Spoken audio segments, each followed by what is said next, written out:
Graça e paz, irmãos, tudo bem com vocês? Esse é o vídeo número 5 sobre o tema da Grande Babilônia. Nós vamos ler a parábola das duas grandes águias, que se encontra em Ezequiel 17, mas antes eu preciso voltar em Ezequiel 16 e acrescentar o que faltou, certo? Então as informações que vocês vão ouvir agora, elas são referentes ao vídeo 4. Assista a playlist, assista pelo menos o vídeo anterior para você pegar esse, senão você não vai entender, tá bom? Vamos direto para o assunto. Porque não é tão difícil explicar a parábola das duas grandes águias, de Ezequiel 17, mas eu vou acrescentar algumas coisinhas, tá bom? Ezequiel 16 diz o seguinte: Veio a minha palavra do Senhor dizendo, Filho do homem, faze conhecer a Jerusalém as suas abominações, e dize, assim diz o Senhor Deus a Jerusalém, a tua origem e o teu nascimento procedem da terra dos cananeus, teu pai era amorreu e tua mãe Eteia. Quanto ao teu nascimento, no dia em que nasceste, não te foi cortado o umbigo, nem foste lavada com água para te limpar, nem esfregada com sal, nem envolta em faixas. Não se apiedou de ti olho algum para te fazer algumas dessas coisas. Compadecido de ti, antes que foste lançada em pleno campo, no dia em que nasceste, porque tiveram nojo de ti. Vê essa expressão aqui, quando diz tiveram nojo de ti, você fica perdido, já logo no começo dessa parábola, desse enigma, você fica perdido. Porque, de cara, Deus já tacou na cara de Jerusalém que a mãe dela, o pai dela é um amorreu e a mãe uma Eteia. São duas das 7 nações que estavam ocupando a terra de Canaã, que futuramente viraria a terra de Jerusalém. A Jerusalém fica no Monte Moriá, que é um dos montes que estão na terra de Canaã. Então, quando nós falamos Canaã, Hebrom, Jerusalém, nós estamos falando do mesmo território. Certo? Então, Deus teve que expulsar ali os amorreus, os heteus, os heveus, os jebuseus, todos os eus, para pôr Israel ali. Só que Israel não... Nós estamos falando de Jerusalém. Só que veja bem, a história começa com Abraão, Isaac, Jacó, 12 tribos e aí surge um povo. Eu vou contextualizar melhor para você o que eu não fiz no vídeo número 4. E aí Deus promete uma terra para eles, a terra de Canaã. E dentro da terra de Canaã, ele escolheu o Monte Moriá, para ali ser estabelecido a casa que Salomão haveria de edificar.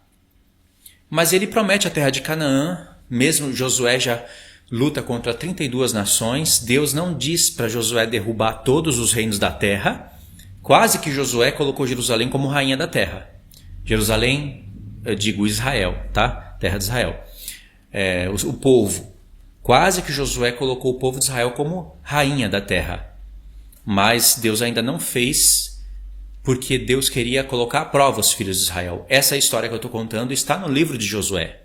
E aí você vai ver que tanto em Josué como em Juízes, logo no primeiro capítulo, o anjo do Senhor já vai lá denunciar que eles fizeram aliança com os povos que Deus falou para eles não fazerem.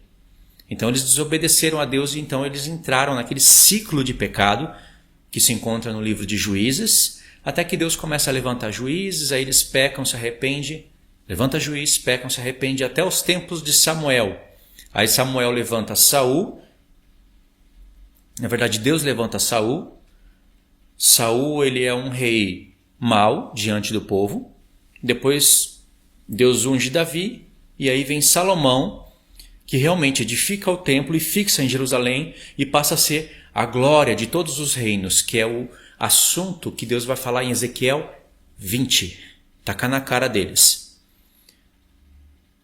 Certo? E aí sim, Deus paralisa todas as guerras na terra, não só na terra de Israel, no mundo. Não havia inimigo contra inimigo e nem inimigo contra Jerusalém. Depois Deus começa a levantar os inimigos. Essa história de Deus colocar reinos contra reinos, permitir novamente Satanás atuar dessa maneira na terra, você encontra em Zacarias. Então, todos esses profetas estão envolvidos, né? Só que o pai de Jerusalém. Quando eu falo Jerusalém, eu estou falando da terra mesmo, senão eu tenho que falar assim, senão o povo confunde tudo.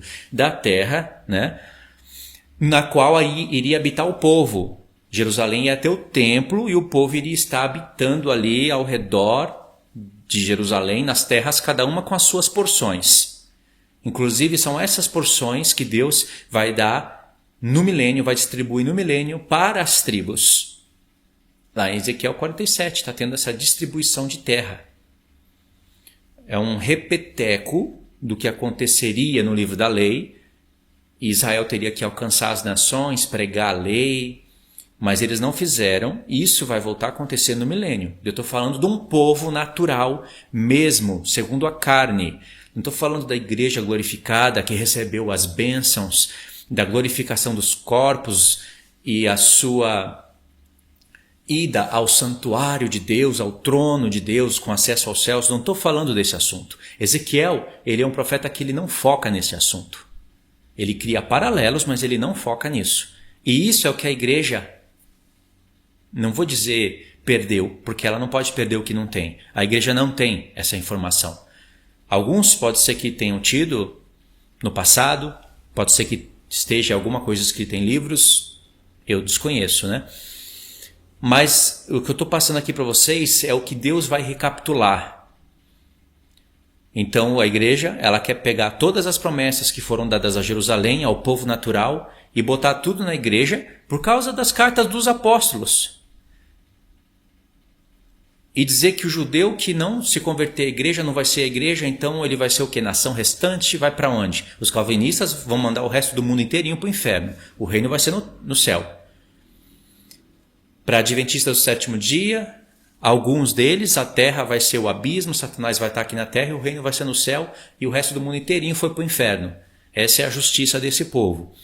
Mas para nós que estudamos as palavras de Deus, não. A igreja terá os seus corpos glorificados, terá acesso ao céu, reinará do céu sobre a terra e da terra sobre todas as nações, da terra de Jerusalém sobre todas as nações. Haverá um templo em Jerusalém, haverá sacerdotes da linhagem de Zadok, os que restarem, como diz Zacarias 12:14, em Jerusalém, e isso durante o milênio todo. Essa é a profecia que não só Ezequiel, mas outros profetas estão de acordo falando que vai ocorrer. É uma visão que você tem do reino, não uma visão... Pensa num carro, num helicóptero e num avião. Essa visão que eu estou dando para vocês é a visão que você tem dentro de um carro, dentro de um helicóptero e dentro de um avião. Você tem a visão detalhada, pormenorizada, vendo detalhes, andando pela cidade, de carro ou de moto andando. Você tem a visão de helicóptero e você tem a visão de avião, que você vê ainda realmente a planicidade da Terra. Essas três visões é a que eu estou passando para vocês. Não uma visão limitada, uma só de carro ou uma só de avião, que você vê tudo, mas não vê os detalhes. Seja assim, se você entendeu a parábola, a melhor visão é de helicóptero, que você pode tanto se distanciar como se aproximar. Então tem uma visão de helicóptero. Aí, Deus está falando aqui para o povo que o pai deles, para essa Jerusalém corrompida, não está sendo Abraão e nem a mãe está sendo Sara. E a família deles não estão sendo a família do céu. É isso que Deus está falando aqui. E aí, no verso 5, para você recapitular o que eu estou falando, diz assim: não se apiedou de ti olho algum para te fazer alguma dessas coisas, compadecido de ti. Antes, foste lançada em pleno campo no dia em que nasceste, porque tiveram nojo de ti. Aqueles com os quais ela se contaminou, eles mesmos se enojaram dela. Entendeu? Tudo bem, mas aí Deus está falando, ele vai voltar na história e dizer como tudo aconteceu. Verso 6. Passando eu por junto de ti, vi-te a revolver-te no teu sangue e te disse: ainda que está no teu sangue, vive. Sim, ainda que está no teu sangue, vive. Eu te fiz multiplicar como o renovo do campo. Cresceste e te engrandeceste e chegaste a grande formosura. Formaram-se os teus seios e cresceram cabelos. No entanto, estava nua e descoberta. Passando eu por junto de ti, Israel está no Egito, ninguém liga para ela, ninguém cuida de Israel, entendeu? Essa é a história que está sendo contada aqui em Enigma. Passando eu por junto de ti, vi-te, e eis que teu tempo era tempo de amores. Estendi sobre ti as abas do meu manto e cobri a tua nudez. Dei-te juramento e entrei em aliança contigo, diz o Senhor, e passaste a ser minha. O jeito que você lê isso daqui é o mesmo jeito que você iria ler aquela visão de Enoque dos animais. Você se perde num ponto, aqui Deus te localiza. Pronto, o verso 8 eu sei que está falando do Monte Sinai. Então, o que Deus está falando antes tem que ser uns eventos antes do Sinai. E o que Deus vai falar depois tem que ser eventos depois do Sinai. Verso 9. Então te lavei com água, te enxuguei do teu sangue e te ungi com óleo. E também te vesti de roupas bordadas e te calcei com o couro da melhor qualidade e te incigi de linho fino e te cobri de seda. Também te adornei com enfeites e te pus bracelete nas mãos e colar à roda do teu pescoço.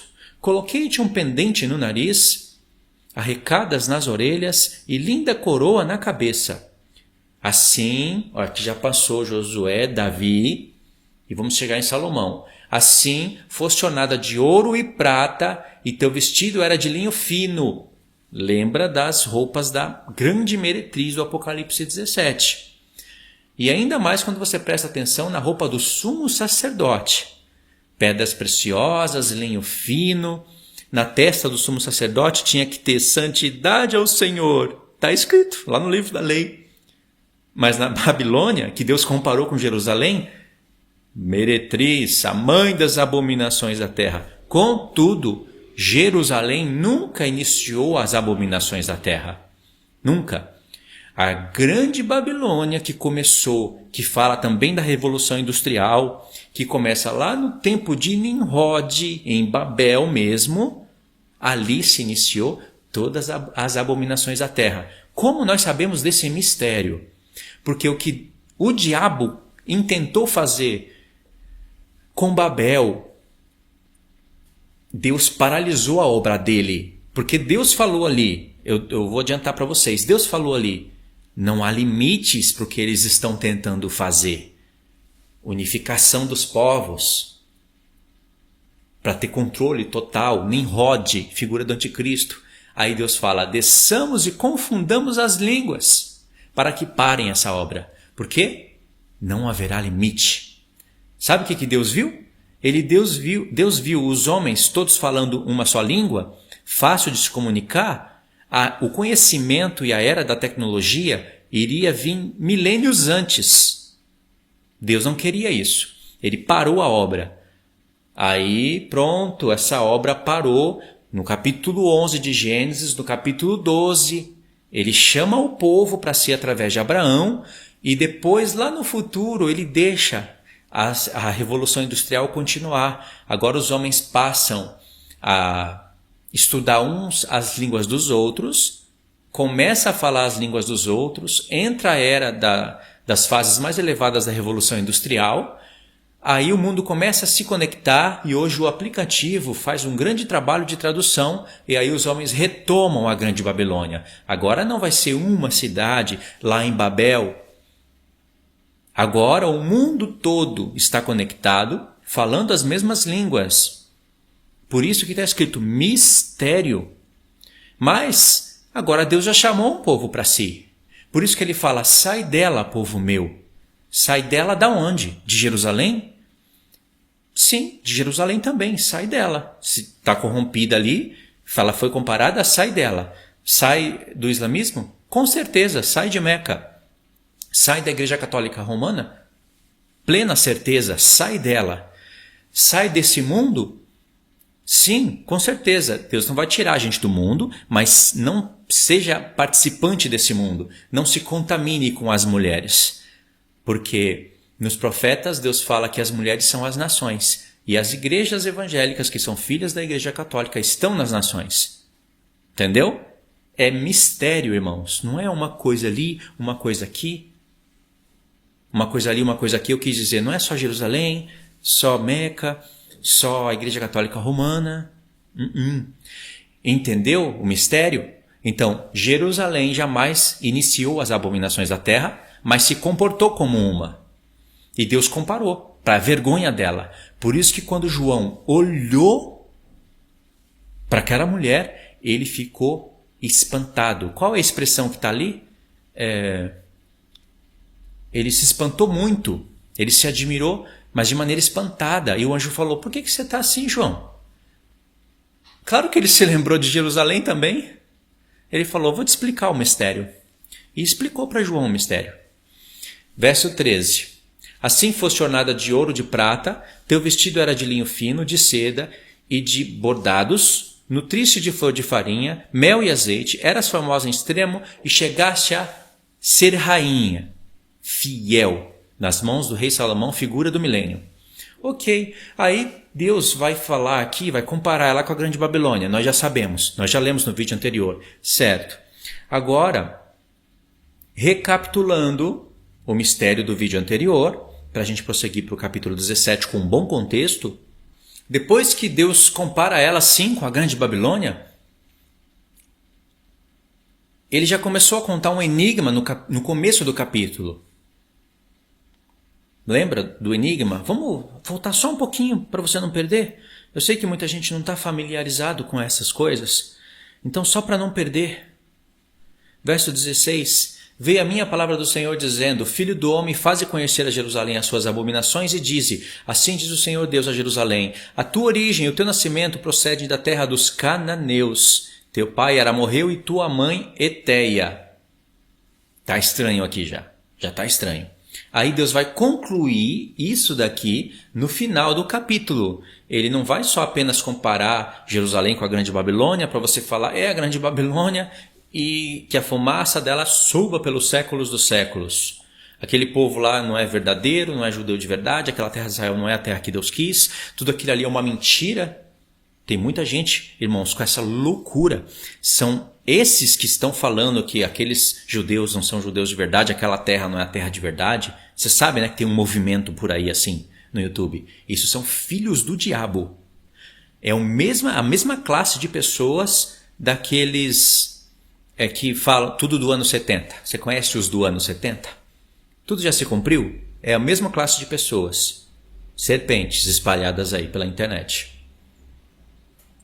Aí quando chega no verso 43, diz assim, visto que não te lembraste dos dias da tua mocidade e me provocaste a ira, com tudo isto, eis que também eu farei recair sobre a tua cabeça o castigo do teu procedimento, diz o Senhor Deus, e todas as tuas abominações não acrescentarás esta depravação.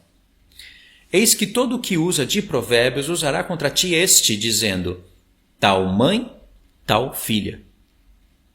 Entendeu, irmãos? Quem são esses que vão usar de provérbios? Essa parte dos provérbios tem um grande mistério dentro desse livro. E eu vou fazer isso no próximo vídeo, porque esse daqui já ultrapassou o limite que eu queria. Somos nós.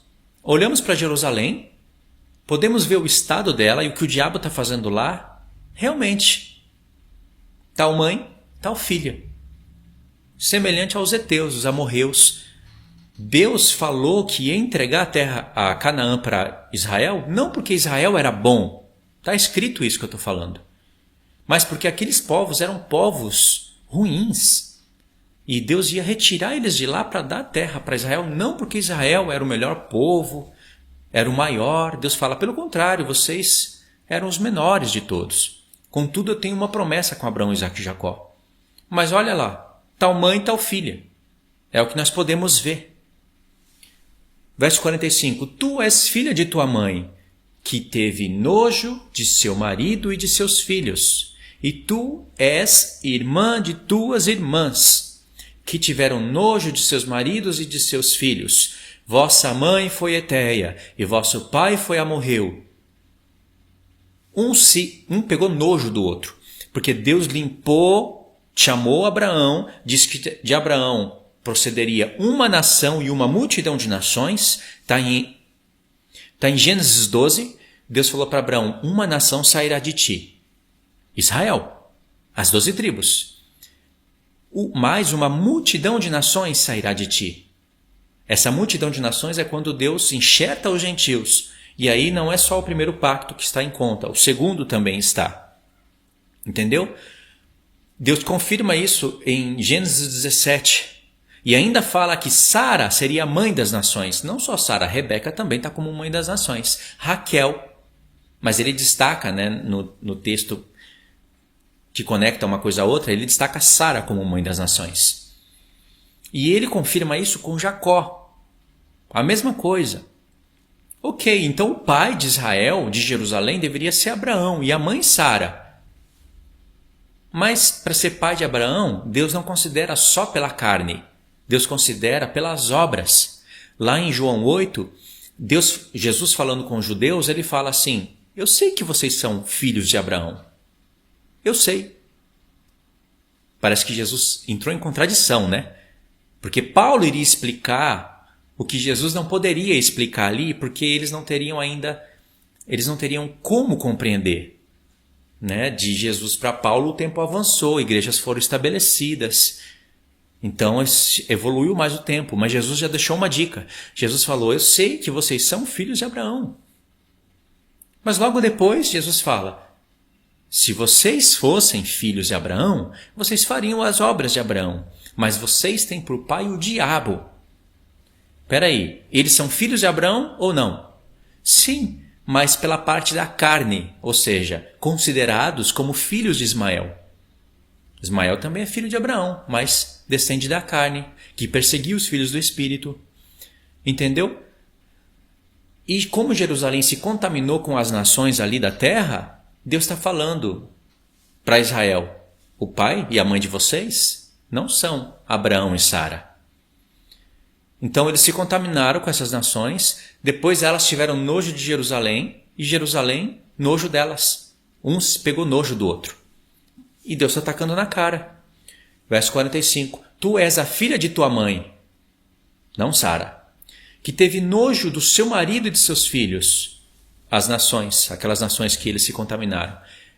E tu és irmã de tuas irmãs, que tiveram nojo de seus maridos e de seus filhos. Vossa mãe é uma etéia e vosso pai morreu. E tua irmã, a maior, é Samaria, que habita à tua esquerda com as suas filhas. E tua irmã, a menor, que habita à tua mão direita, é Sodoma e suas filhas. Vê que quem está sendo comparado a Sodoma é Judá. Judá está no sul de Jerusalém.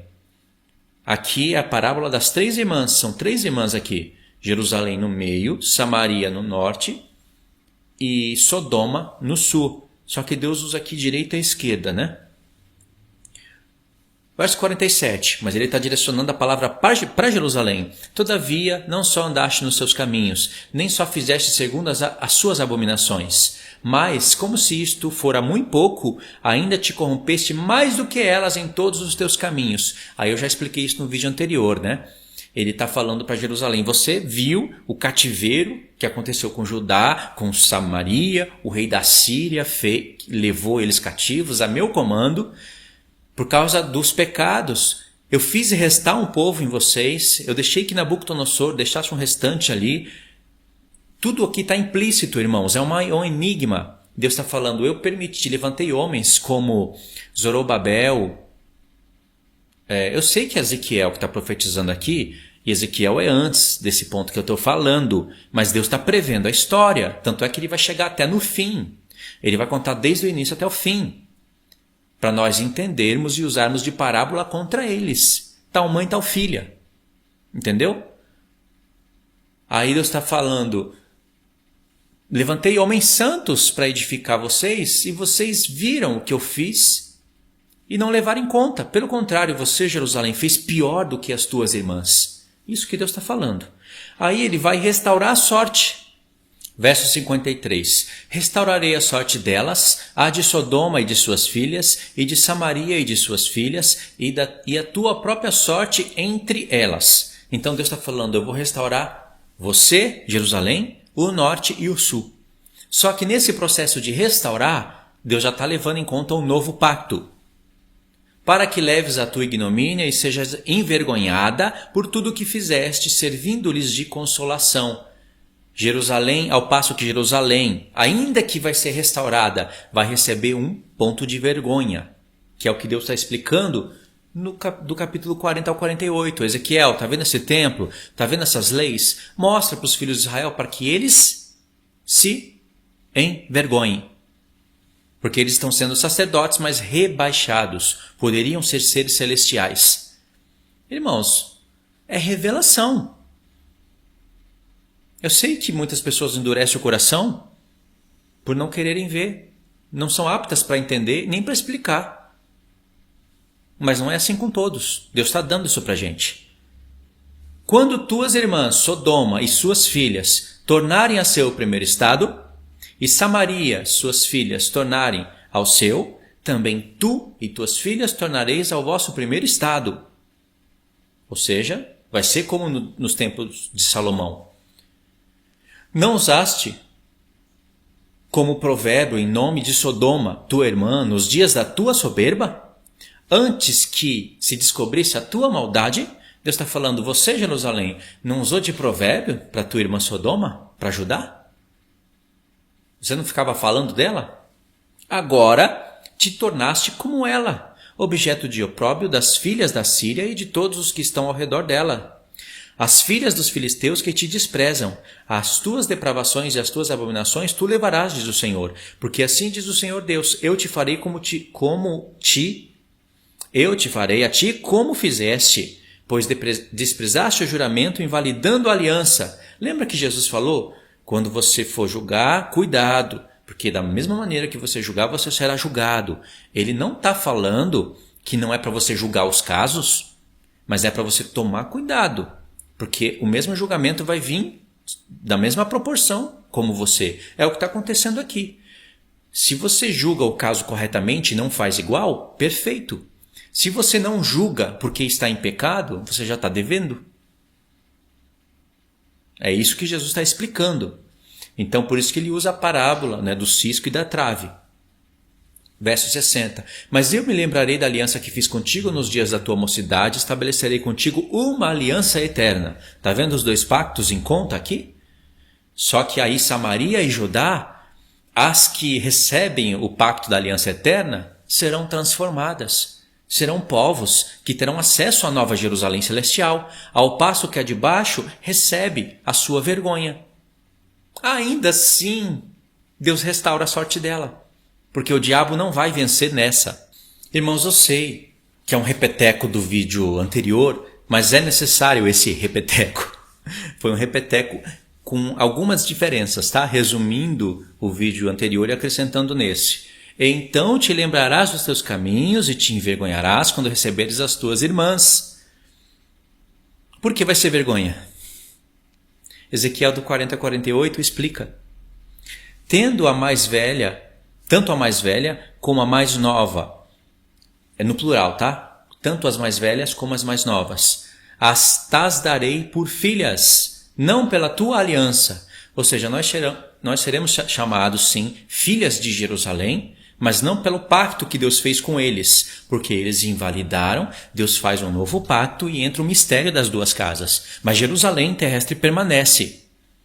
Eu sei que nós esperamos uma do céu. Abraão também espera uma cidade do céu, da qual o artífice e o construtor é Deus. Mas nós já teremos acesso no início do milênio ao céu. Porque se a palavra mostra que nós vamos ter acesso aos céus, se a Nova Jerusalém vai descer já, como que nós vamos ter acesso ao céu se ela vai estar embaixo? Porque se ela desce, toda a família do céu desce. Não fica nada no céu. Então não faz sentido ter acesso ao céu. E também não faz sentido a gente achar que essas promessas estão falando que aconteceriam e se cumpririam só no momento do arrebatamento, mas depois tudo ficaria na terra. Não, irmãos. Não faz sentido isso com os tempos determinados. Os tempos determinados de Deus, que são as festas, não acabam no 7º dia. Acaba no 8º dia. Então tem um 8º dia para Deus fechar com chave de ouro. Tem algo melhor para Deus trancar, colocar o diabo, condenar o diabo no lago de fogo, condenar a morte, condenar o mar, que já não vai existir. Mar são povos, línguas e nações. Não pode existir mais no trono branco. e fechar com chave de ouro do que a própria Nova Jerusalém descendo do céu? Chave de ouro, entendeu? São tempos determinados. Então Abraão espera uma cidade do céu, nós também esperamos, mas há tempos determinados, porque eu também espero o cumprimento dessas profecias aqui. Verso 61, que nós já lemos, então verso 2, 62. Estabelecerei a minha aliança contigo e saberás que eu sou o Senhor, para que te lembres e te envergonhes. Olha, meus irmãos, quantas vezes? Lembre, se envergonhe, lembre, você será envergonhada. É o que Deus está falando de Ezequiel do 40 ao 48. Por isso que, mais uma vez eu falo e repito, que as pessoas não estão lendo Ezequiel do 40 ao 48. Algumas querem só refutar, mas não têm conhecimento algum do que está lendo. Querem tirar alguns paralelos dali com a Nova Jerusalém, só porque é quadrada, porque tem 12 portas, mas não é só isso que Deus está mostrando ali. Se Ele mostrasse para mim apenas uma cidade quadrada com 12 portas, eu criaria também um paralelo. Mas tem muito mais leis, são 260 versos, 8 capítulos, só ali. Agora, as leis que estão ali estão espalhadas por outros profetas. Deus foi muito sábio para não deixar tudo ali. Senão iriam falar que aquilo ali é um contexto enorme todo espiritual. Iriam falar, e falam isso mesmo assim, né? Mas o que está ali, Deus espalhou em outros profetas. Verso 63. Para que te lembres e te envergonhes, e nunca mais fale a tua boca soberbamente, por causa do teu opróbrio, quando eu te houver perdoado tudo quanto fizeste, diz o Senhor Deus. Ele não está falando aqui para nós, irmãos, espiritualmente, para nós ficarmos envergonhados na glorificação dos corpos. Claro que não, irmãos. Aí vem o que vocês estão vendo aqui na tela, a parábola das duas águias e da videira. Vamos ler para pôr nesse vídeo o acréscimo, né? Veio a mim a palavra do Senhor dizendo: Filho do homem, propõe um enigma e usa uma parábola para com a casa de Israel. Ezequiel fala por enigmas o tempo todo aqui no livro. É o livro que mais tem parábolas. Só que Deus destaca 2, onde Deus fala mesmo, propõe uma parábola para eles 2 vezes. Primeira vez no capítulo 17 e a segunda vez no capítulo 23, que é a parábola das 2 irmãs e das 2 mulheres. É bem parecido com o que está no capítulo 16, só que lá Deus acrescenta detalhes, certo? No 16 é a parábola das 3 irmãs, que são 3 mulheres. Mas no capítulo 23 bate muito mais com as 2 casas, sem colocar o mistério ali de Jerusalém e aquela história que nós acabamos de passar por ela. E por que Deus destaca 2 parábolas contra o povo? Porque dentro do livro o povo tinha 2 parábolas, uma no 12 e uma na 18. No 12 era assim, o tempo passa, a profecia não se cumpre. É uma enigma, uma parábola que tinha no povo, entre o povo. Os profetas falam, não é para o nosso tempo. Deus fala, que provérbio é esse? Eu vou acabar com isso. Agora eu vou falar e vai se cumprir. E no 18 é aquela distorção da lei, a maldição hereditária, que os pais pecam, aí os pecados vão para os filhos. Então eles se achavam inocentes, quem tinha o pecado eram os pais, eles não tinham feito nada, mas eles tinham que sofrer agora as consequências dos pais. E Deus fala, que parábola é essa? Por acaso vocês estão interpretando os meus mandamentos de maneira errada? Eu visito o pecado do pai nos filhos até a 4ª geração, mas quando esses continuam fazendo. Olha o livro de Reis. Um pai fez o que era mal, o filho não fez. E o pecado do pai não foi para o filho. Mas quando o filho continua imitando as obras do pai, aí ele visita. Então, como o povo tinha 2 parábolas que distorciam a lei de Deus e criava no próprio povo incredulidade, Deus usa 2 parábolas contra eles para envergonhar eles. Então fica 2 contra 2. Só que essas 2 parábolas estão no livro todo. Ele só está destacando nesses 2 pontos para a gente criar essa conexão, entendeu? Não é bonito isso? Então, Deus falou, propõe uma parábola para eles e usa de enigma com a casa de Israel. Verso 3, diz assim: Assim diz o Senhor Deus, uma grande águia de grandes asas, de comprida plumagem, farta de penas de várias cores, veio ao Líbano e levou a ponta de um cedro. Arrancou a ponta mais alta dos seus ramos e a levou para uma terra de negociantes. Na cidade de mercadores a deixou.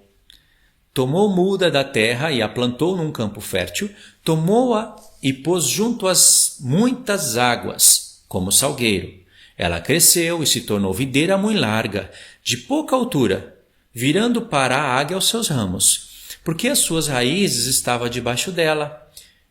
Assim se tornou em videira e produzia ramos e lançava renovos. Deus contou uma história aqui. Ele é uma grande águia. Ele fez isso com Israel e plantou Israel como videira.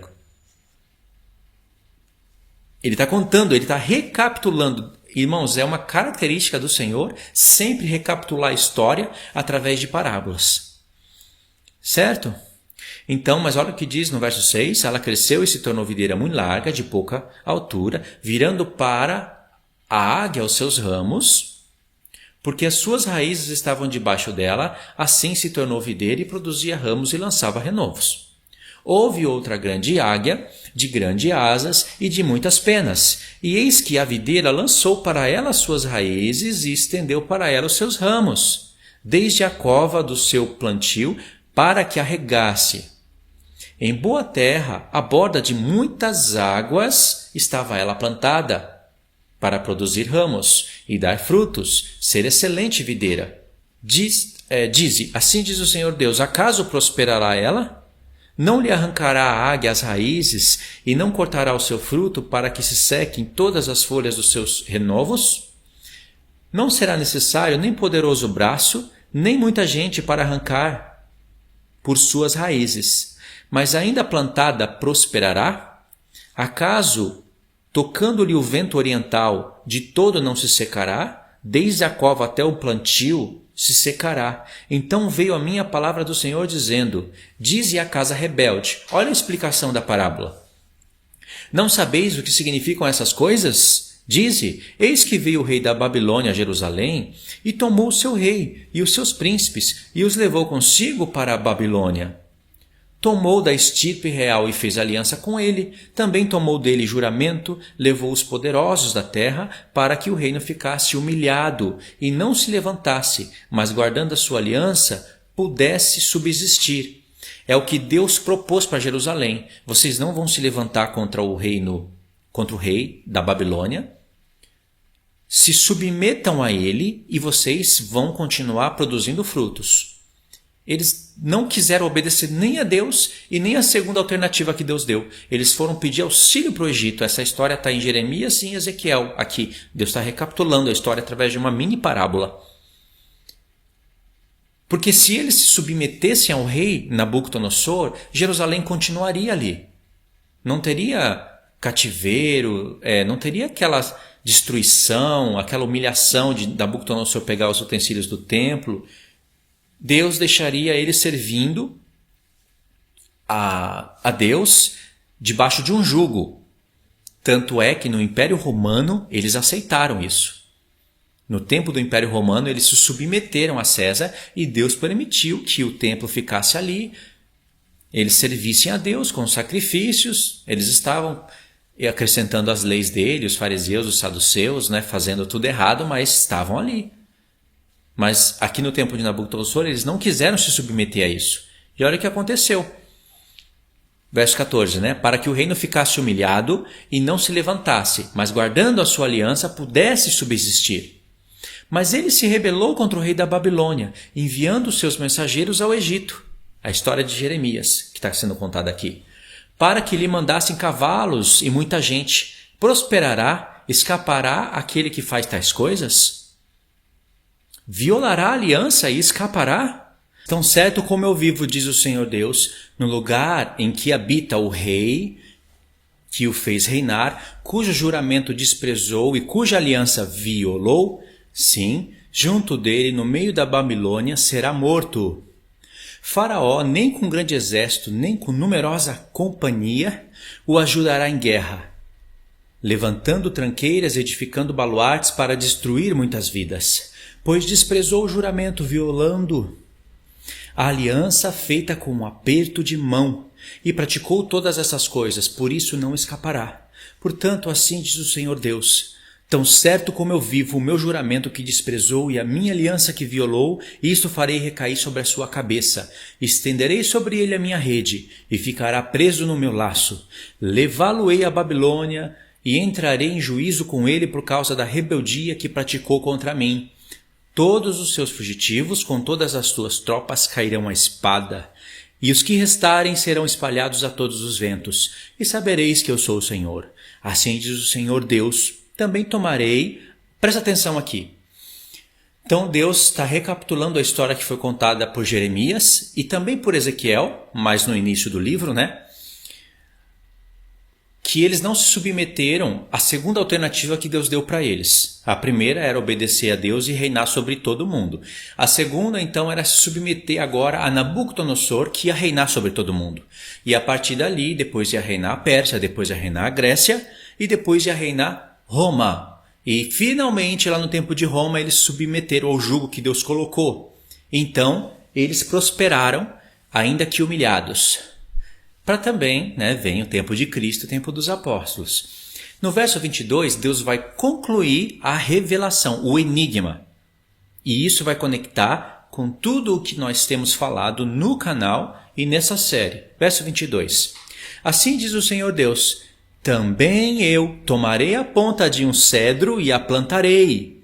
A mesma expressão que aconteceu nas duas águias anteriores, né? Também eu tomarei a ponta de um cedro e a plantarei. Do principal dos seus ramos cortarei o renovo mais tenro e o plantarei sobre um monte alto e sublime. Olha só essa expressão. Alto e sublime. No monte alto de Israel, de novo aqui a expressão, o plantarei e produzirá ramos, dará frutos e se fará cedro excelente. Debaixo dele habitarão animais de toda sorte. À sombra dos seus ramos se aninharão aves de toda espécie. Saberão todas as árvores do campo que eu, o Senhor, abati a árvore alta, elevei a baixa, sequei a árvore verde e fiz reverdecer a seca. Eu, o Senhor, disse. Irmãos, é muita revelação aqui. Vou pôr ela por partes. Primeiro, vem uma grande águia e pega Israel, tira da terra do Egito e leva à terra de mercadores, planta lá.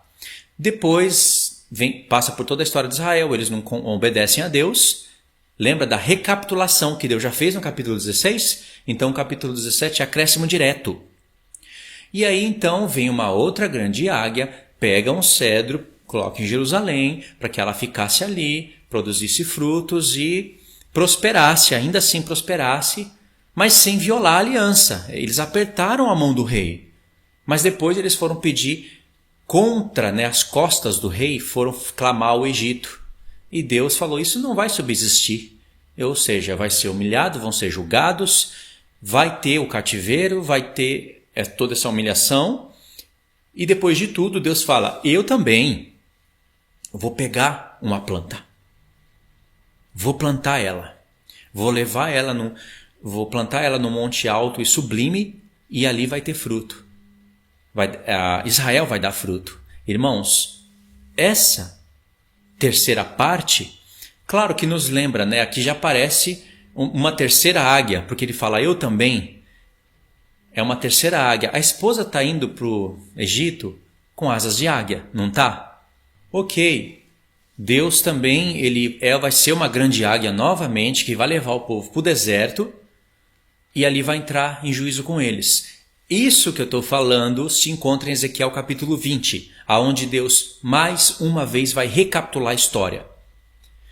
Só que quem é esse cedro que Deus vai pegar? Quando ele fala aqui no verso 22. Também eu tomarei a ponta de um cedro e plantarei, do principal dos seus ramos. Cortarei o renovo mais tenro e a plantarei sobre um monte alto e sublime. No verso 22. Esse é Jesus. A história passa aqui pelo Senhor Jesus. Mas esse monte alto e sublime não está falando do céu. Porque Jesus vai reinar sobre a terra. Ele estará sobre a terra. E aqui apareceu a expressão monte alto de Israel, não é? Dentro do próprio livro, vamos ver aqui. Monte alto. Apareceu aqui em Ezequiel 17, tá vendo? 2 vezes. Ezequiel 20 e depois Ezequiel 40, verso 2, tá vendo? Olha aqui, ó, Mateus 4. Isso aqui vai ser muito interessante. Vamos pegar o Ezequiel 20, verso 40. Vamos pegar a partir do verso 35. Levai-vos-eis ao deserto dos povos, e ali entrarei em juízo convosco face a face. Eu já expliquei muitas vezes esse texto, né? Está em Oséias capítulo 2, está em Isaías capítulo 42 e 43. O povo está indo para o deserto dos povos. Como entrei em juízo com vossos pais, no deserto da terra do Egito, assim entrarei em juízo convosco, diz o Senhor Deus. Vai se repetir. Apocalipse 12. Tá perfeito. Verso 37. Far-vos-ei passar debaixo do meu cajado e vos sujeitarei à disciplina da aliança. Separarei dentre vós os rebeldes e os que transgrediram contra mim. Da terra das suas moradas eu os farei sair, mas não entrarão na terra de Israel. E sabereis que eu sou o Senhor. Quanto a vós outros, vós, ó casa de Israel, assim diz o Senhor Deus, ide, cada um e sirvais os seus ídolos, agora e mais tarde. Esse mais tarde aqui é no nosso tempo. Pois que a mim não me quereis ouvir, mas não profaneis mais o meu santo nome, com as vossas dádivas e com os vossos ídolos. Porque, presta atenção no verso 40, porque no meu santo monte, no monte alto de Israel, diz o Senhor Deus, ali toda a casa de Israel me servirá, toda naquela terra. Ali me agradarei deles. Ali requerereis as vossas ofertas e as primícias das vossas dádivas com todas as vossas coisas santas. Aí o povo lê aqui, quando lê, e diz, isso aqui é tudo espiritual. Tudo. Nós vivemos no mundo espiritual. Aqui está falando o que vai acontecer de Ezequiel do 40 ao 48. O monte alto e sublime é a terra de Israel, em Jerusalém, no mesmo lugar onde Deus vai escolher. Como está em Zacarias. Verso 41. Agradar-me-ei de vós como de aroma suave, quando eu vos tirar dentre os povos e vos congregar das terras em que andais espalhados, e sereis santificado em vós perante as nações. Por quê? Porque Zacarias, Deus fala que ele vai abrir os olhos da casa de Judá e vai fechar os olhos das nações. As nações vão ficar cegas, mas Judá com os olhos bem abertos. E Judá, os habitantes de Jerusalém, vão ser como fogo. E eles vão consumir os povos, à direita e à esquerda. Vão ser humilhados, vão ter que ver o Senhor Jesus, vão chorar como quem chora por um filho unigênito amargamente e vão restar lá. Ou seja, a cidade não pode estar queimando em chamas. Verso 42. Sabereis que eu sou o Senhor, quando eu vos dar entrada na terra de Israel, na terra que, levantando a mão, jurei dar a vossos pais. Ele levantou a mão e jurou dar o quê para Abraão, Isaque e Jacó? O céu? Não, ele levantou e jurou a mão da Jerusalém, a terra de Canaã. Ali vós, olha só como está falando para o povo de Israel. Tem promessas para o povo de Israel ainda, que a igreja quer chutar, quer sair chutando, principalmente pastores. Ali vos lembrareis dos vossos caminhos e de todos os vossos feitos com que vos contaminastes e tereis nojo de vós mesmos. É para você isso daí, para a igreja? Claro que não, né? Por todas as vossas iniquidades que tendes cometido. Sabereis que eu sou o Senhor, quando eu proceder para convosco por amor do meu nome, não segundo os vossos caminhos, nem segundo os vossos feitos corruptos, ó casa de Israel, diz o Senhor.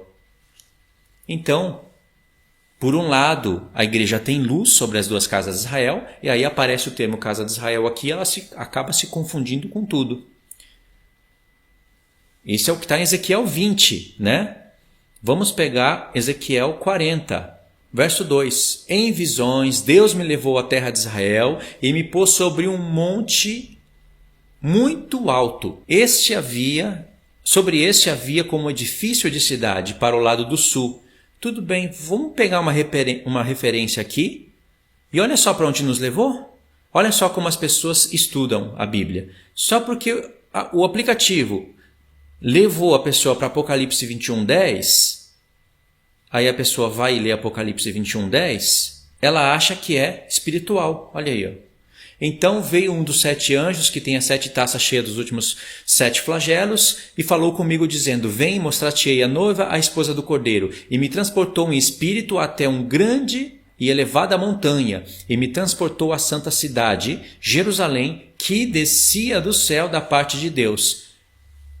É verdade que tem uma comparação entre uma coisa e outra? Tem, mas tem tempos determinados. Porque o que nós estamos lendo aqui está em Apocalipse 21. No Apocalipse 20 tem um trono branco que vai julgar o mar, o Sheol e a morte. E só depois disso a Nova Jerusalém desce. Se você não respeita essa linha do Apocalipse 20 para o 21, então por que você respeita a linha do Apocalipse 19 para o 20? Sendo assim, os argumentos dos amilenistas e dos pós-milenistas não estão errados quando eles bagunçam a linha, porque tem pessoas que fazem o mesmo. Entendeu? Como Deus disse também pelo profeta Zacarias, vamos pegar aqui, Zacarias, capítulo 8, diz assim, veio a mim a palavra do Senhor dos Exércitos, dizendo, assim diz o Senhor dos Exércitos, tenho grandes zelos de Sião e com grande indignação tenho zelos dela. Assim diz o Senhor, voltarei para Sião e habitarei no meio de Jerusalém. Jerusalém chamar-se-á cidade fiel e o monte do Senhor dos Exércitos, monte santo. Por que Deus está falando que a Jerusalém do céu vai se chamar cidade fiel? Ela não é? Não tem que se chamar cidade fiel. Ela é fiel. Não tem que reedificar, reconstruir, restaurar, não tem que pedir oração por ela, como diz o Salmo 122. Está falando da Jerusalém aqui, e aqui está falando do retorno dele. E não é só aqui que o profeta Zacarias fala isso. Ele fala isso em vários textos. É que não dá para ler tudo, né? Vamos ler só um pedacinho. Assim diz o Senhor dos Exércitos, ainda nas praças de Jerusalém sentar-se-ão velhos e velhas, levando cada um na mão o seu arrimo por causa da muita idade, ou seja, ainda se envelhecem.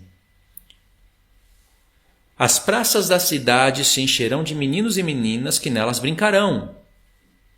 Assim diz o Senhor dos Exércitos, se isto for maravilhoso aos olhos do restante desse povo naqueles dias, será também maravilhoso aos meus olhos? Diz o Senhor Deus. Ok, irmãos. Aí, a pessoa jamais vai poder falar que isso daqui é algo do passado. Porque isso daqui está sendo falado em cima da linha das 70 semanas. Não tem como se descumprir isso daqui. Entenderam? Só vim aqui para mostrar isso. Agora Mateus capítulo 4. Respondeu-lhe Jesus, verso 7. Também está escrito, não tentarás o Senhor Deus. Levou ainda o diabo a um monte muito alto, mostrou-lhe todos os reinos.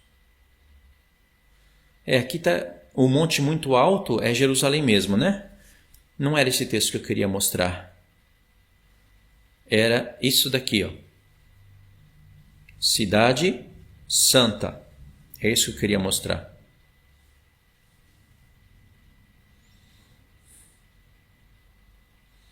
Neemias 11:1. Cidade Santa de Jerusalém. Neemias 11:18. Todos os levitas na Santa Cidade. Certo? Lembra? Por que eu estou lendo isso? Você pode pensar, mas o que isso tem a ver? Isso tem a ver porque nós estamos falando da Jerusalém da terra, que foi comparada por Ezequiel um pouco antes de prostituta, de adúltera. Cidade Santa. Não é porque Deus comparou ela que ela vai ser adúltera para o resto da vida. Isaías. Tem muitos aqui, né? Tem muitos. Vamos pegar. Tem Daniel 9:24, Cidade Santa. Aqui, Mateus 4. Então o diabo levou a cidade santa, colocou-o sobre o pináculo do templo. Era o texto que eu queria ler, né? Cidade santa. Jerusalém no tempo de Jesus, corrompida. Cidade santa. Certo? Mateus 27:53. E saindo dos sepulcros, depois da ressurreição de Jesus, entraram na cidade santa, e apareceram a muitos. Os mortos ressuscitaram, ainda que haveriam de morrer de novo, e entraram em Jerusalém, cidade santa. Peraí, Jesus ressuscitou por quê? Porque ele morreu. Quem matou ele? Os judeus. Aonde? Na cidade santa. Vamos fechar com Apocalipse 11? Mas deixa de parte o átrio exterior do santuário e não meças, porque foi ele dado aos gentios. Estes por 42 meses calcarão aos pés a cidade santa. Está aqui, irmãos. Eu sei que ela é chamada de grande cidade, que é comparada com a grande Babilônia, mas é chamada de cidade santa. E ela vai se embriagar com o sangue das testemunhas de Jesus. Então tem que ser comparada com a grande Babilônia. Mas é a cidade que Deus escolheu. Não está falando aqui só do corpo espiritual, do corpo glorificado. Está falando de Jerusalém mesmo. Vai calcar os pés ali.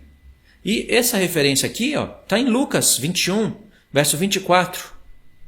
Diz assim: cairão a fio de espada e serão levados cativos para todas as nações, e até que os tempos dos gentios se completem, Jerusalém será pisada por eles. É uma profecia de duplo caminho. Jerusalém será pisada, sim, por eles, pelas nações, e o corpo do homem também será calcado os pés.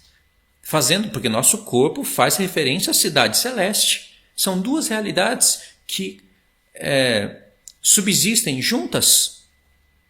Entendeu? Então, pela leitura, você vai ver aonde que está falando de algo literal e aonde que está falando de algo espiritual, aonde que está falando as duas coisas. É a Escritura que está chamando Jerusalém corrompida de cidade santa, porque ela há de ser santificada. Vai receber os seus castigos, as suas punições, as suas vergonhas, mas vai ser santificada. Se você lesse aqui, por exemplo, Isaías capítulo 12, diz assim: orarás naquele dia, graças te dou, ó Senhor, porque ainda que te iraste contra mim, e a tua ira se retirou, e tu me consolas. Eis que Deus é a minha salvação, Yeshua. Está aqui, Yeshua. Confiarei e não temerei, porque o Senhor Deus é a minha força e o meu cântico. Ele se tornou em minha salvação. Vós, com alegria, tirareis águas das fontes da salvação. Direis naquele dia: dai graças ao Senhor, invocai o seu nome, tornai manifestos os seus feitos entre os povos. Lembrai que o excelso é o seu nome. Cantai louvores ao Senhor, porque fez coisas grandiosas. Saiba-se isto em toda a terra. A pregação dos judeus que restaram sobre todas as nações, ensinando a lei do Senhor. Isso que está falando aqui. Exulta e jubila, ó habitante de Sião, porque grande é o santo de Israel no meio de ti. Se você for em Isaías capítulo 2, olha só, palavra que em visão veio a Isaías, filho de Amós, a respeito de Judá e Jerusalém. Nos últimos dias acontecerá que o monte da casa do Senhor será estabelecido no cimo dos montes e se elevará sobre os outeiros, e para ele afluirão todos os povos. Não está falando da Nova Jerusalém passando pelos tempos determinados, sabe? E aniquilando todas as promessas de Deus que estão agendadas para o milênio. Não está falando disso. A Nova Jerusalém não pode descer para a terra onde ainda existe morte. A morte tem que ser condenada no trono branco, porque em Apocalipse disse que o mar já não existe. Então ele viu a Nova Jerusalém. Já nós vamos lá. Então, no verso 2 diz: nos últimos dias acontecerá que o monte da casa do Senhor será estabelecido no cimo dos montes, e se elevará sobre os outeiros, e para ele afluirão todos os povos. Presta atenção, os últimos dias. Por quê? Se existe os últimos, existe os primeiros. Os primeiros é o dia 1, 2, 3, 4. Os últimos é o dia 5, 6 e 7, que na contagem profética se torna primeiro, segundo e terceiro dia. Certo? Então, no tempo dos apóstolos ali, tem o primeiro dia, o segundo dia, que é o segundo milênio, e aí vem o terceiro milênio. Ainda são os últimos dias. Porque no tempo dos apóstolos, que foi chamado também de últimos dias, não foi estabelecido a casa do Senhor em cima do monte.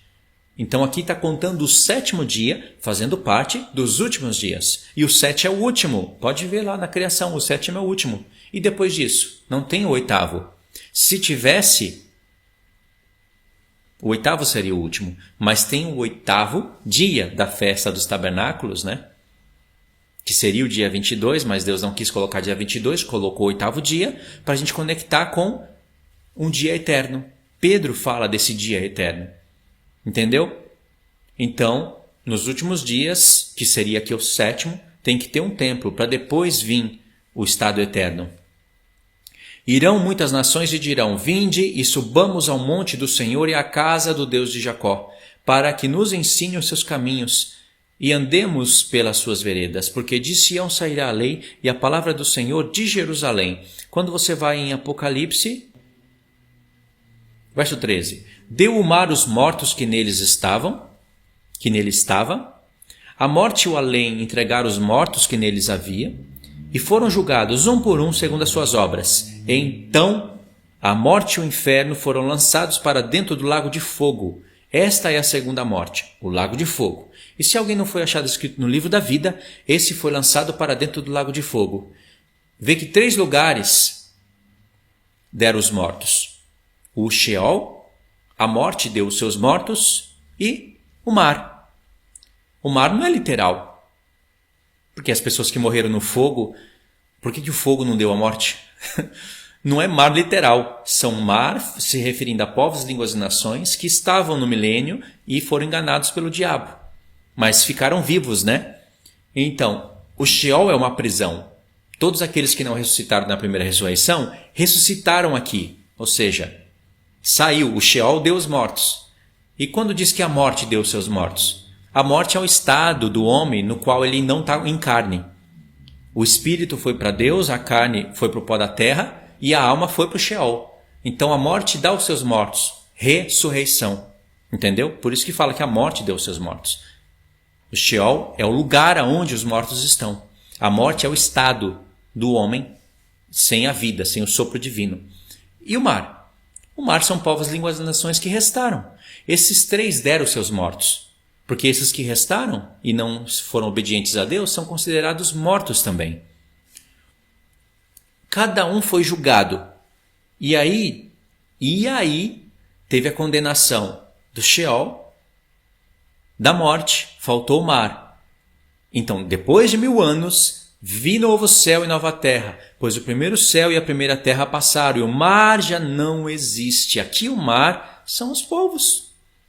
Povos que ainda são descendentes de Noé, Gog e Magog, que podem ter escolhas, né, têm escolhas e pecam porque ainda estão na carne. São esses.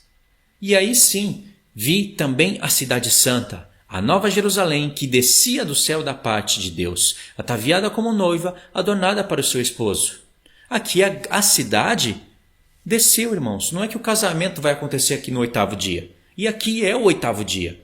Como que nós sabemos disso? Porque o milênio passou aqui, nesses textos. O milênio passou. Basta ler com fidelidade a palavra. Entendeu? Dentro de Isaías ainda, Isaías capítulo 34, diz assim: chegai-vos, nações, para ouvir, e vós, povos, escutai, ouça a terra e a sua plenitude, o mundo e tudo quanto produz. Porque a indignação do Senhor está contra todas as nações, e o seu furor contra todo o exército delas. Ele as destinou para a destruição e as entregou à matança. Os seus mortos serão lançados fora, dos seus cadáveres subirá o mau cheiro, e do sangue deles os montes se inundarão. Todo o exército do céu se dissolverá, e os céus se enrolarão como um pergaminho. 6º selo, certo? Todo o seu exército cairá como cai a folha da vide e a folha da figueira. De fato, o 6º selo. Porque a minha espada se embriagou nos céus, eis que para exercer juízo, desce sobre Edom e sobre o povo que destinei para a destruição. A espada do Senhor está cheia de sangue, engrossada da gordura do sangue dos cordeiros e dos bodes, da gordura dos rins e dos carneiros. Porque o Senhor tem sacrifício em Bosra, a grande matança na terra de Edom. Os bois selvagens cairão com eles, e os novilhos com os touros. A sua terra se embriagará de sangue, e o seu pó se tornará fértil com a gordura. Porque será o dia da vingança do Senhor, ano de retribuições por causa de Sião. Os ribeiros de Edom se transformarão em piche e o seu pó em enxofre. A sua terra se tornará em piche ardente. Olha só a revelação do lago de fogo. Nem de noite, nem de dia se apagará. Subirá para sempre a sua fumaça. De geração em geração será assolada, e para todo sempre ninguém passará por ela. Esse texto aqui é claramente o que nos leva, pode ver o Apocalipse aqui, ó, 14, 11 e 19, 3. Vamos pegar o 14 e 11 primeiro.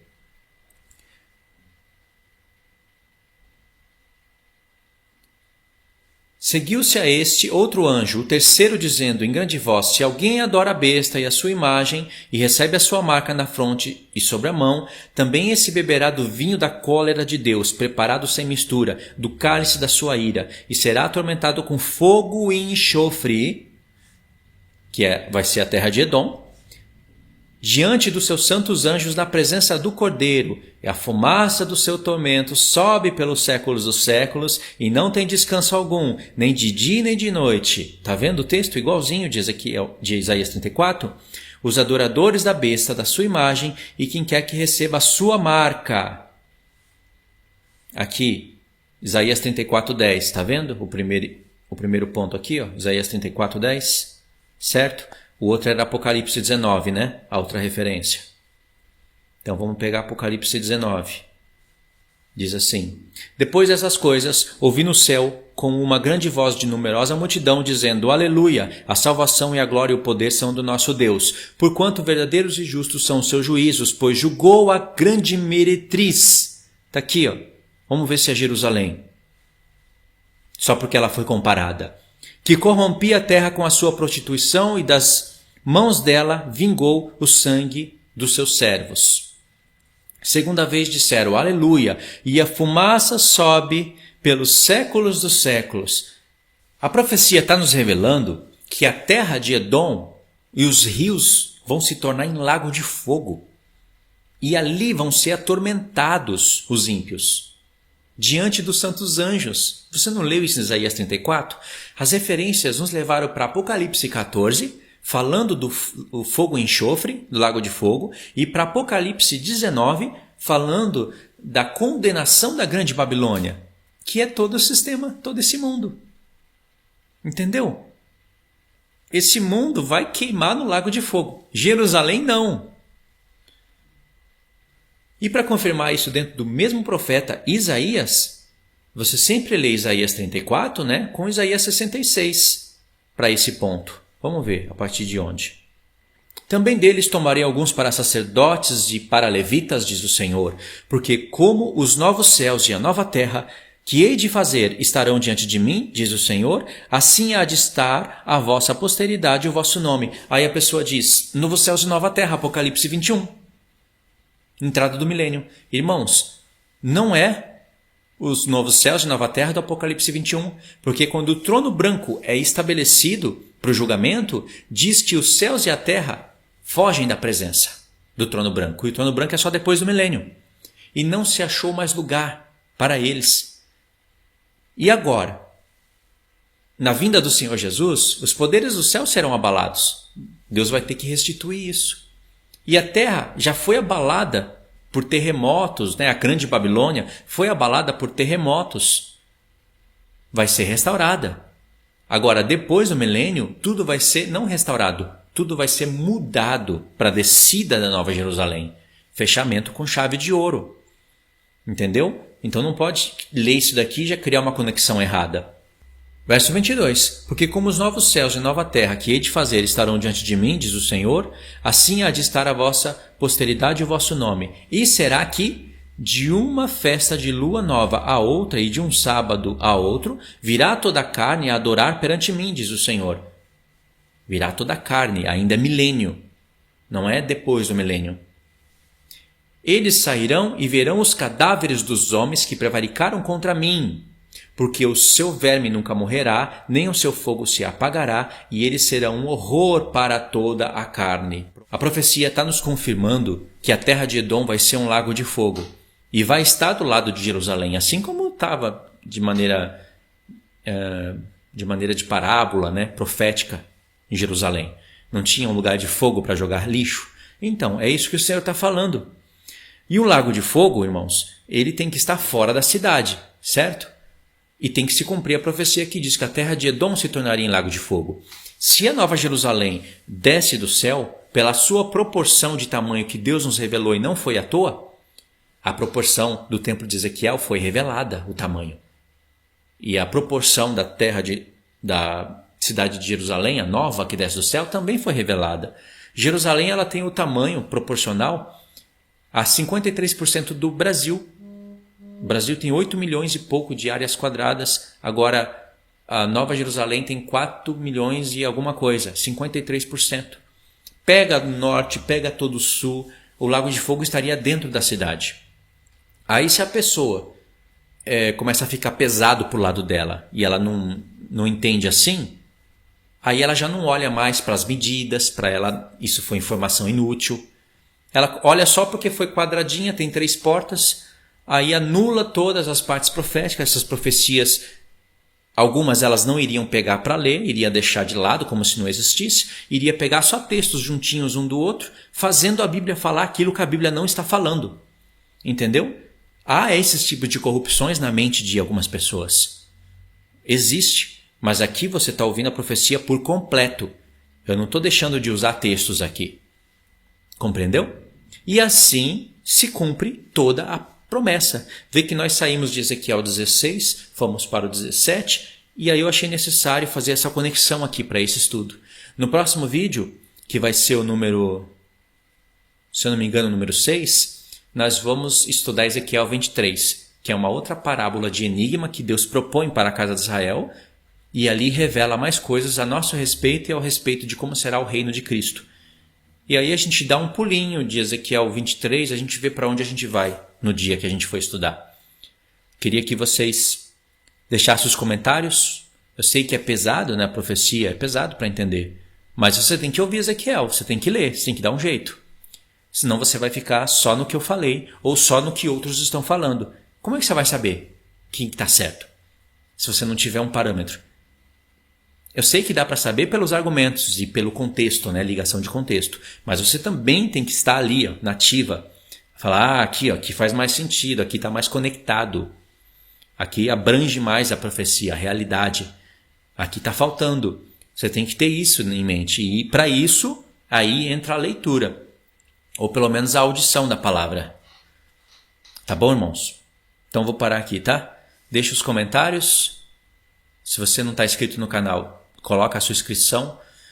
Ativa o sininho. O que mais você pode fazer para ajudar? Compartilhe o vídeo, compartilhe a playlist, tá bom? Esses vídeos aqui, eles não tem como ficar tão curtos porque eles são mais pesados, né? Envolve o mistério da Grande Babilônia. E tem mais coisas incríveis para falar sobre a Grande Babilônia. Eu nem li o capítulo 17, perceberam? Eu tenho que ler o Apocalipse 11 com o 17 e explicar para vocês. Mas vai ser tudo mais leve. Eu estou lendo as conexões que se encontram dentro do capítulo 17 e 18. O mistério da Grande Babilônia, você tem que pegar pelo menos o finalzinho do capítulo 16, porque tem a última taça sendo derramada lá. O capítulo 17, né, que está ali toda a base da profecia. E o 18, porque ali está a queda dela, o desmoronamento desse sistema todo. Deus está revelando todo o mundo, todas as religiões falsas, todo o sistema tecnológico, as fases da Revolução Industrial, tudo está ali. Acontecimentos dentro da última semana também. E no finalzinho do Apocalipse 19, Deus está falando que a fumaça dela vai subir pelos séculos dos séculos. Mas aí a gente vê as conexões. Fez conexão com a terra de Edom, não com a terra de Jerusalém. O diabo perdeu, irmãos. Ele perdeu o céu e vai perder a terra também. Entendeu? O diabo perdeu. Não vamos dar vitória para ele não, dizendo que Jerusalém é dele e ele vai destruir lá. Não, o diabo perdeu. Tá bom? Então é isso daí. Fiquem todos na paz. Deus abençoe.